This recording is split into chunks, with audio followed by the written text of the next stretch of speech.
Today's topic is refraction by double convex lens. Let us consider a lens,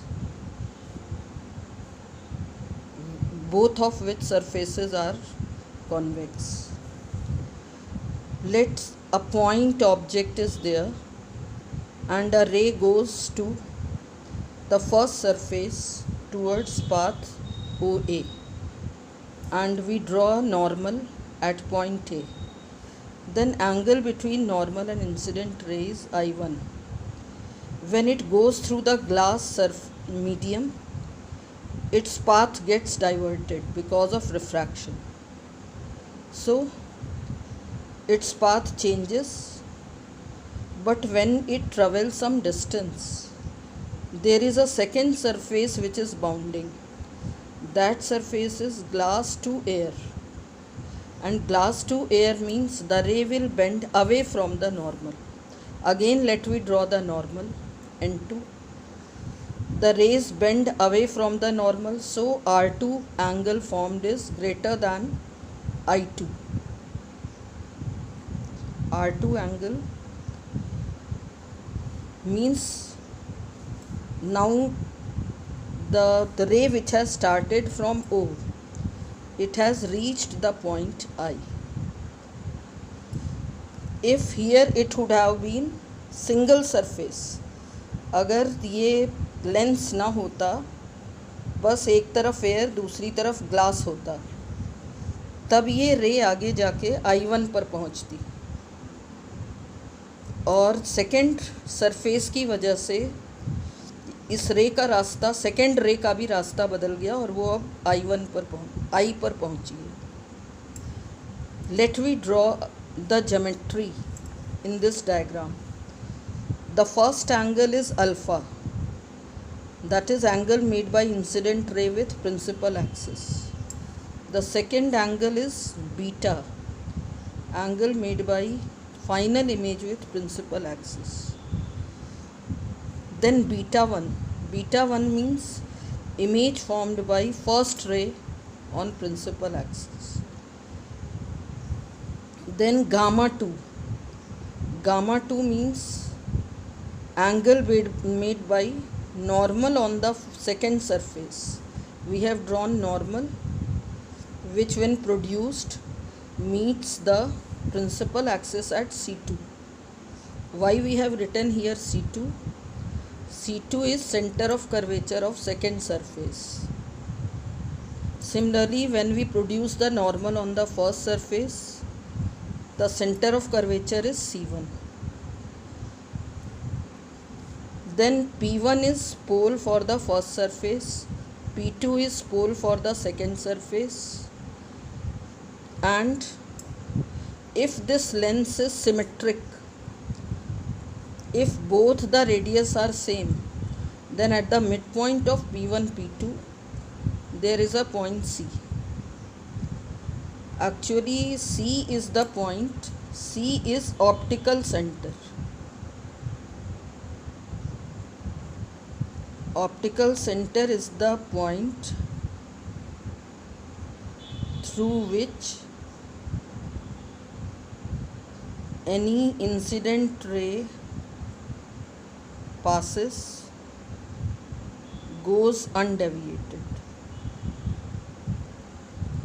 What happens inside this lens? There is a point through which if any incident ray passes, it goes undeviated. This point is called optical center, so it is called C. We have drawn perpendicular from point of incidence M1, perpendicular from point of incidence M2. We see that here, what is the number of medium through which the ray is passing? We can say there are three medium. First medium air, then glass, then again air. So three medium are there which are separated by two surfaces. The first surface is separating air and glass, and second surface is separating glass to air. So the incident ray will change its direction 2 times, and we have already seen that I1 is angle of incidence at A, B is at B, angle of incidence is I2. Now let us consider the triangle OAC.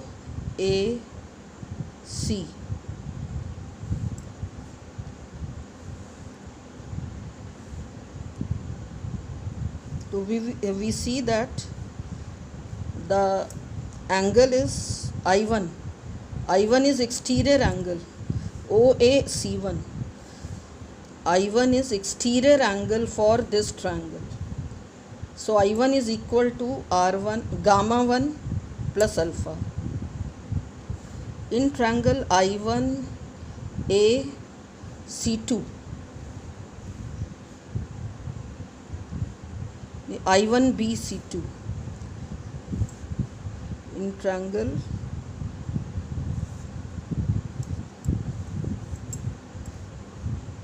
gamma 1 minus beta 1 is equal to R1.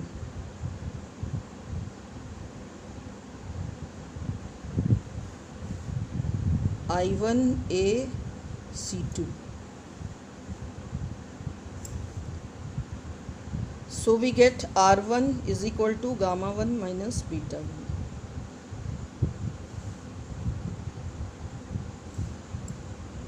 Now we know that I1 is incident angle and R1 is angle of refraction. By Snell's law we know that mu2 by mu1 is equal to sin I1 upon sin R1 for the first surface. The first refractive index is mu1, second is mu2, so we write mu2 upon mu1. And because the angles are very small, sin I is equal to I, sin R is equal to R, so we can write it simply as I1 upon R1. Now in place of I1 we substitute this value gamma 1 plus alpha. In place of R1 we substitute this value gamma 1 minus beta 1. So we get mu1 gamma 1 plus alpha equal to mu2 gamma 1 minus beta. As angles are very small, तो इसलिए हम R1 की जगह tan R1 लिख देंगे, gamma की alpha की जगह tan अल्फ़ा लिख देंगे. तो tan गामा 1 का मतलब क्या हुआ? This is gamma 1. tan का मतलब AM1 अपॉन M1 C1 और अल्फ़ा की जगह AM1 upon OM1 is equal to mu2 ये B AM1 ये इधर वाले ट्रायंगल में AM1 upon M1 C1 minus AM1 upon M1 I1. अब इसमें AM1 सब में कॉमन है, we cancel out this term, तो थोड़ा सिंपल हो जाता है इक्वेशन. तो इस तरह से we see since aperture is small, तो हम ये कर सकते हैं कि P1 और P2 की डिस्टेंस बहुत कम मान सकते हैं. मतलब ये लेंस असल में बहुत थिन है, लेंस बहुत ही पतला है, लेकिन आपको समझाने के लिए फिगर बड़ी करके बनाया गया है कि रे कैसे डायरेक्शन बदलती है. इसी डायग्राम को बड़ा करके बनाया गया है. OA is incident ray, AB is the first refracted रे, AB is the second incident ray, and BI is second refracted ray. तो ये R2 हो गया और ये फर्स्ट इंसिडेंस हो गया, ये R1 हो गया और ये सेकंड इंसिडेंस हो गया। तो इस तरह से we see that this diagram is helpful for deriving. तो यहाँ हम P1 P2 is very close, इसलिए हम M1 की जगह P1 ले सकते हैं और M2 की जगह P2 ले सकते हैं, या M1 की जगह C ले सकते हैं और M2 की जगह C ले सकते हैं। तो ये अप्रॉक्सीमेशन जब हम लें तो M1 की जगह C रख दिया, M1 की जगह C रख दिया, M1 की जगह C रख दिया। So new equation we got is μ1 1/cc1 plus CO equal to μ2 1/cc1 minus CI1। अब इसको हमने μ2 मतलब CO और CI1 को हम एक तरफ ले गए, क्योंकि CO क्या है, ऑब्जेक्ट डिस्टेंस, और CI1 क्या है, इमेज डिस्टेंस। कौन सी इमेज, पहले वाले सरफेस की image. That is equal to μ2 minus μ1 CCI1। इसी तरह से अब हम सेकेंड वाले सरफेस, जो सेकेंड सरफेस से जो रिफ्रैक्शन हो रहा है, अब उसका इक्वेशन बनाएंगे। फिर वही पुराना तरीका, angle ABC2 equal to I2, angle N2BI is equal to R2, μ1 upon μ2 is equal to, so वही पहले जैसा ही तरीका। ट्रायंगल में हमें I2 इक्वल टू γ2 प्लस β1 मिला, R2 equal to γ2 plus beta मिला। फिर स्नेल्स लॉ से हमने लिखा μ2 R2 is equal to μ1 R1। R1 means this is I2। तो वी ड्रॉ दिस। अब यहाँ पर हमने μ2 पहले लिखा है, μ1 बाद में लिखा है, क्योंकि रे μ2 से निकल के μ1 में जा रही है, ग्लास से निकल के एयर में जा रही है, जबकि पिछली बार हमने μ1 पहले लिखा था, μ2 बाद में लिखा था। फिर से हम परपेंडिकुलर ड्रॉप करेंगे तो M2 पॉइंट मिला। पहले हमने इसी तरह लिखा था AM1, अब AM1 की जगह आ गया BM2, तो फिर पहले जैसा इक्वेशन मिल जाएगा। We get μ1 upon CO plus μ1 upon CI is equal to μ2 minus μ1 1/cc1 plus cc2।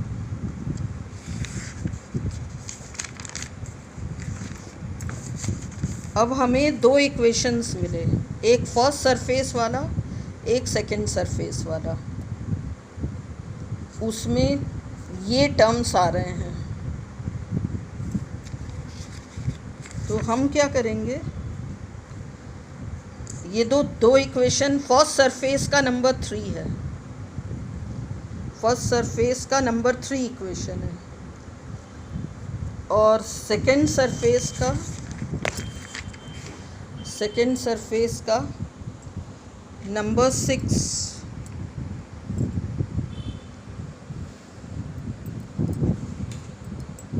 Second surface का नंबर 6 इक्वेशन।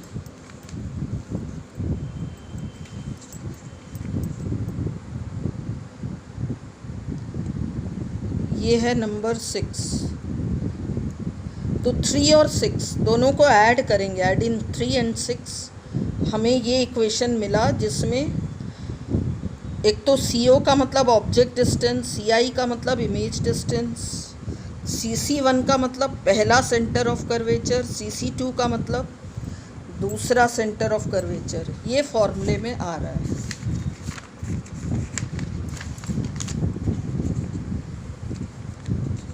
तो फाइनली क्या हुआ, फाइनली हमको ये फॉर्मूला मिला। हमने CO की जगह पर -U लिख दिया, CI की जगह पर +V लिख दिया, CC1 की जगह पर R1 और CC2 की जगह पर -R2। साइन कन्वेंशन की वजह से ऑब्जेक्ट डिस्टेंस जो है, ऑब्जेक्ट डिस्टेंस के लिए हमें C से O की तरफ चलना पड़ रहा है, इसलिए नेगेटिव है। जबकि incident ray left to right जा रही है, incident ray left to right जा रही है और डिस्टेंस मेज़र करने के लिए हमें राइट टू लेफ़्ट आना पड़ रहा है, इसलिए ऑब्जेक्ट डिस्टेंस नेगेटिव है। और यहाँ पर इमेज हमें दूसरी तरफ मिल रही है, तो इमेज की डिस्टेंस के लिए C से I जाना पड़ रहा है और इंसिडेंट रे भी लेफ़्ट टू राइट है और इमेज भी लेफ़्ट टू राइट चल करके मेज़र की जा सकती है, इसलिए ये पॉजिटिव है। तो इस तरह से फाइनली इक्वेशन हमें ये मिलेगा और जब उसको μ1 से डिवाइड किया तो ये इक्वेशन मिलेगा। This is called lens maker formula. इस फॉर्मूले से ये जो लोग भी लेंस बनाते हैं, जैसे चश्मे के लेंस जो बनाते हैं, वो डिज़ाइन करते हैं कि कितना रेडियस ऑफ कर्वेचर लेंगे तो कितना फोकस होगा।